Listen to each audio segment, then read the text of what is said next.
Physical refining செய்யப்பட்ட SKM Poorna rice brand oil. Chennai தலைமை செயலகம் மெரினா கடற்கரையை ஒட்டிய பகுதிகளில் ஆட்டோ ஓட்டும் தொழிலாளர்களிடம் போக்குவரத்து போலீசார் வேண்டுமென்றே பொய் வழக்குகள் பதிந்து அநியாய முறையில் அபராதம் வசூலிப்பதாக ஆட்டோ டிரைவர்கள் புகார் தெரிவித்துள்ளனர். முதல்வர் விஜய் கான்வாய் செல்லும்போது சாலைகள் வேறு வாகனங்களுக்கு அனுமதி இல்லை என கூறும் போலீசார் முதல்வர் வாகனம் செல்லாத போதும் கூட வேண்டுமென்றே அபராதம் விதிப்பதாகவும் டிரைவர்கள் குற்றம் சாட்டியுள்ளனர். நான் 28 வருஷமா ஆட்டோ ஓட்டுறேன். எங்களுக்கு ஸ்டாண்டுன்றது எதுவுமே கிடையாது. நாங்கள் இந்த பீச்சை நம்பி தான் எங்கள் குடும்பம் வாழ்ந்துட்டுருக்கு. இதனால் ஒரு 200-300 குடும்பம் ஆட்டோ இங்கே ஓட்டுறோம். எல்லாருக்கும் இது வரைக்கும் இந்த மாதிரி ஆனதே இல்லை. இந்த மாதிரி ஏன் போய் சொல்லணும்? இப்போ ஃபைன்லாம் அவ்வளோ போட்டது கிடையாது.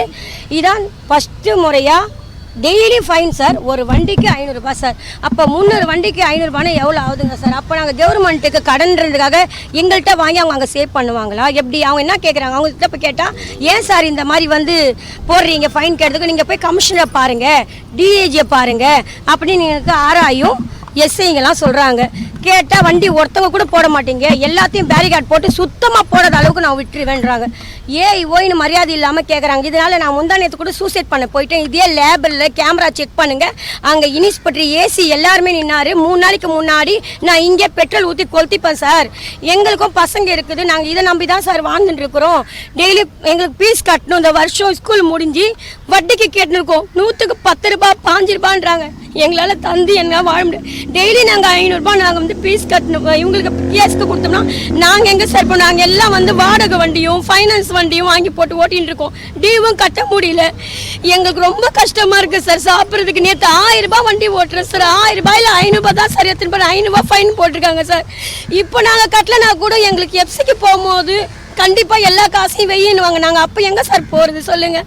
எங்களுக்கு வாழ்வாதாரத்துக்கு எதனா ஒரு பதில் சொல்லுங்கள் சார். ரொம்ப கஷ்டப்படுறோம். தயவு செஞ்சு சொல்கிறேன், எங்களுக்கு கேஸ் போட வேணாம். ரூட்டு வரும்போது நாங்கள் வண்டியை கண்டிப்பாக எடுத்துகிறோம் சார். தளபதி வராரா இல்லை சிஎம் யார் வந்தாலும், எந்த சிஎம் வந்தாலும் நாங்கள் ரூட்டு வரும்போது நாங்கள் அங்கே நிற்கிறதே இல்லை சார். எங்களுக்கு சொல்லிடுவாங்க, ரூட்டு வருதுமா, நாங்கள் அப்போ எடுத்துடுறோம் சார். இப்போ தேவையில்லாமல் ரூட்டு இல்லாத போது கூட தேவையில்லாமல் டக்கு இப்போ 3 மணிக்கு நீங்கள் வந்தீங்கன்னா போதும் சார். அவ்வளோ மிஷினோடு நிற்கிறாங்க சார்.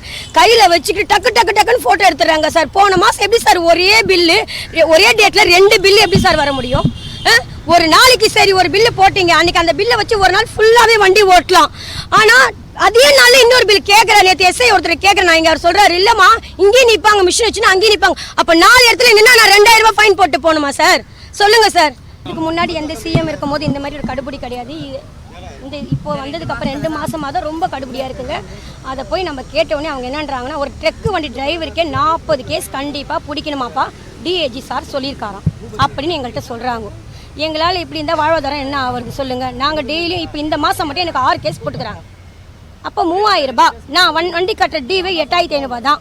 இப்போ நான் 3000 ரூபாய் இங்கே கட்டிட்டு திருப்பி நான் 8500 ரூபாய் அங்கே போய் என்னால் எப்படி கட்ட முடியும்? வண்டி நிற்க விட்டு ஓட்ட விட்டால் தானே சார் நல்லா சம்பாதிக்க முடியும். ஏறும் போதே நான் அருவில்லை, சோறு தின்றியா என்ன தின்ற நீ வண்டி எடு சார். அருவும் தான். நாங்கள் ஏன் சார் இந்த தொழிலுக்கு வரோம்? படிப்பறிவில் தான் சார் இந்த தொழிலுக்கு வந்திருக்கோம். நாங்கள் கையெழுத்து கும்பிட்டு அழுதா கூட விட மாட்டாங்க. எஸ்ஐ பேர் சொல்ல முடியும், சொல்லவா சார்? Pandian SI sir. அவர் கண்ட்ரோல் தான் சார் இங்கே இருக்குது. அவங்க கிட்ட கேட்டதுக்கு முறையான ரீசன் சொல்ல மாட்டாங்கண்ணா. சாட்டர்டே சண்டே அது ஒன் வே ஆக்கிடுறாங்க அந்த ரூட்டு. அந்த இதில் என் பேர் பூபதிண்ணா. நான் இங்கே தான் தலைமைச் செயலகத்தில் ஆட்டோ ஓட்டுறேன், பீச்சிலையும் ஆட்டோ ஓட்டுறேண்ணா. இங்கே சாட்டர்டே சண்டே ஒன் வே ஆக்கிடுறாங்க. ஒன் வே ஆனதுனால சுற்றின்னு தான் போய் ஆகணும் எல்லா வண்டியும். நாங்கள் என்ன பண்ணுவோம், ஒரு 10 ரூபா பொழிக்கணுன்ட்டு தான் நாங்கள் வரோம். நாங்கள் அந்த ஓரத்தில் போனால் தான் எங்களுக்கு சவாரி ஆகும். என்ன பண்ணுறாங்க, டெய்லியும் ஓரத்தில் நின்றுக்கிறாங்க. 500 ரூபா போய் ஃபைன் போடுறாங்க. கேட்டால் என்ன சொல்கிறாங்க, நாங்கள் அப்படி தான் போடுவோம், கவர்மெண்ட்டு கிட்ட போய் கேளுங்க, கவர்மெண்ட் எங்களை போட சொல்லுது, ஒரு வண்டிக்கு இவ்வளோன்னு நாங்கள் ஃபைன் போட சொல்கிறாங்க எங்களை அப்படின்னு முறையான ரீசன் சொல்ல மாட்டுறாங்க அவங்க. அதேமாதிரி ஒரு கேஸ் போட்டால் பரவாயில்ல, ஒரு வண்டிக்கு 2 கேஸ் போடுறாங்க. இங்கே இருக்க எல்லா டிரைவருக்குமே 2 கேஸ் போட்டு வச்சுறாங்க எல்லா டிரைவருக்கும். சிஎம் ரூட்னா அந்த ரூட்டு ஃபுல்லாகவே சிஎம் ரூட்டுன்னு சொல்கிறாங்க. நாங்கள் அம்மா சமயம் தானே நாங்கள் ஆட்டோ ஓட்டுறோம். அவங்க சிஎம் வரத்து சாயந்தரம் 5 மணிக்கு 6 மணி 5:30 அந்த மாதிரி தான் வராரு. இவங்க என்ன பண்ணுறாங்க, 4 மணிக்கே நின்று இருக்காங்க. நின்றுக்குன்னு என்ன சொல்கிறாங்க, சிஎம் ரூட்டு சிஎம் இப்போ வர போகிறாரு அப்படின்றாங்க. நாங்கள் அப்பயும் சாட்டர்டே சண்டே சிஎம் வர போகிறதில்ல சரிங்களா. நம்ம வீக் டேஸில் மட்டும் தான் சிஎம் வர போகிறாரு. நாங்கள் சாட்டர்டே சண்டேல சொல்கிறாங்க சிஎம் வராரு, சிஎம் ரூட்டு அப்படின்னு சொல்லிட்டு ஃபைன் போடுறாங்க. 500 ரூபாய் ஃபைன் போடுறாங்க. அதுவும் வண்டிக்கு முன்னாடி எடுக்க மாட்டுறாங்க. வண்டிக்கு பின்னாடி ரைனாடி ஃபோட்டோ எடுத்துன்னு போயின்னே இருக்காங்க அவங்க மாட்டுன்னு. கேட்டால் ரீசன் எதுவுமே சொல்ல மாட்டுறாங்க. அவங்க மட்டும் ஃபோட்டோ எடுத்துன்னு போயின்னா இருக்காங்க. சார் என்ன சார் ஃபோட்டோ எடுக்கிறீங்க கேட்டால் நாங்கள் அப்படி தான் எடுப்போம், வண்டியை நிப்பாடு. ஒரு சவாரி ஏற்றின்னு வந்தோம் வரோம், இறக்கி கொடுத்து எங்க அவங்க வந்து அம்மா சமாதியை பார்க்கணுன்னு, கலைஞர் சமாதியை பார்க்கணுன்றாங்க. அந்த இடத்துல தான் இறக்கி விட முடியும். எங்களுக்கு இறக்க கூட விடக்கூடாதுன்றாங்க. இங்கே கூட இறக்கி விடக்கூடாது, ஆப்போசிட்டில் போய் இறக்கி விடுனீங்க. இந்த இஷ்யூவில் இந்த 2 மாதமாக தான் இந்த இஷ்யூ நடந்திருக்கு. எனக்கு இது 23ஆம் தேதியே 2 கேஸ் போட்டிருக்காங்க எனக்கு மட்டுமே. இது பாருங்கள், 23ஆம் தேதி மட்டுமே எனக்கு 2 கேஸு. அதேமாரி நேற்று என் கூட வண்டி ஓட்டின 30ஆம் தேதி வந்து 2 கேஸ் போட்டிருக்காங்க.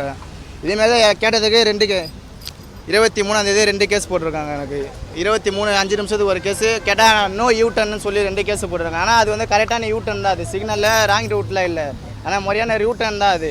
ஆனால் அவங்க என்ன சொல்கிறாங்க, நோ யூட்டர்ன் இது, நீங்கள் நோ என்ட்ரியில் வரீங்க அப்படின்னு சொல்கிறாங்க. ஆனால் நோ என்ட்ரியில் அந்த சைடு வர முடியாது, நாங்கள் யூட்டர்ன் பண்ணுறது இதுதான்.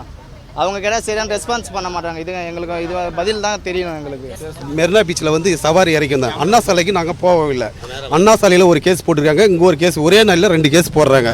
நாங்கள் வந்து போட்டது வந்து அண்ணா சாலைக்கு இங்கே போகவே இல்லை. எம்ஜிஆர் சமாதியாண்டா இறக்கி விட்ற கஸ்டமர் ஏற்றிட்டு வந்து எம்ஜிஆர் சமாதியாண்டா ராபிடோவில் வந்து ஏற்றிட்டு வந்து அவங்க சொல்கிற பாயிண்டில் தான் இறக்கி விட முடியும். அவங்க வந்து அண்ணா சாலையில் ஒரு கேஸு, இங்கே ஒரு கேஸ் போட்டுக்கிறாங்க. கேட்டாக்கா இப்படி தான் பண்ணுவோன்றாங்க. அப்போ நாங்கள் வந்து எல்லாமே இது பண்ணின்னு இருக்கிறோம், எல்லாமே நாங்கள் கரெக்டாக நடைமுறை செஞ்சுன்னு இருக்கும்போது ஏன் அது போல் கேஸ் போடணும்? அதுக்கு ஒரு எதுனா நடவடிக்கை நீங்கள் எடுங்க.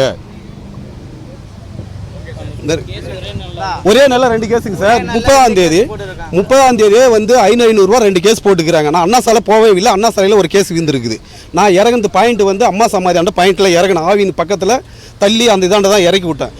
2 கேஸ் 500 ரூபா போட்டாக்க நாங்கள் ஒரு நாளைக்கு 1000 ரூபாய் சம்பாதிக்கிறது ரொம்ப கஷ்டப்படுறோம். இதில் 1000 ரூபாய் போட்டால் நாங்கள் எப்படி இது பண்ணுறது?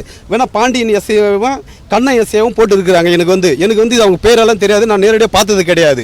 ஆன்லைனில் செக் பண்ணும்போது அவங்க பேர் வருது. நான் ஆன்லைனில் போட்டு செக் பண்ண பேர் வருது. அந்த லிஸ்ட்டு எடுத்துகிட்டு வந்து வச்சு தான் இருக்கிறேன். கேட்டாக்கா வந்து நேரடியாக கையில் வச்சு தான் இருக்கிறோம். ஒரே ஃபோட்டோ தானா? 2 ஒரே நாளில் ஒரே ஃபோட்டோ. அண்ணா சாலையில் அது பின்னாடி பின்னாடி தான் எடுத்துக்கிறாங்க. முன்பக்கம் வந்து எடுக்கிறது கிடையாது. பின்பக்கம் எடுத்து நம்ம கேஸ் போட்டாக்க நாங்கள் என்ன பண்ணுறது? நேர்மையாக வந்து அவங்க நடைமுறைக்கு சொல்லணும்.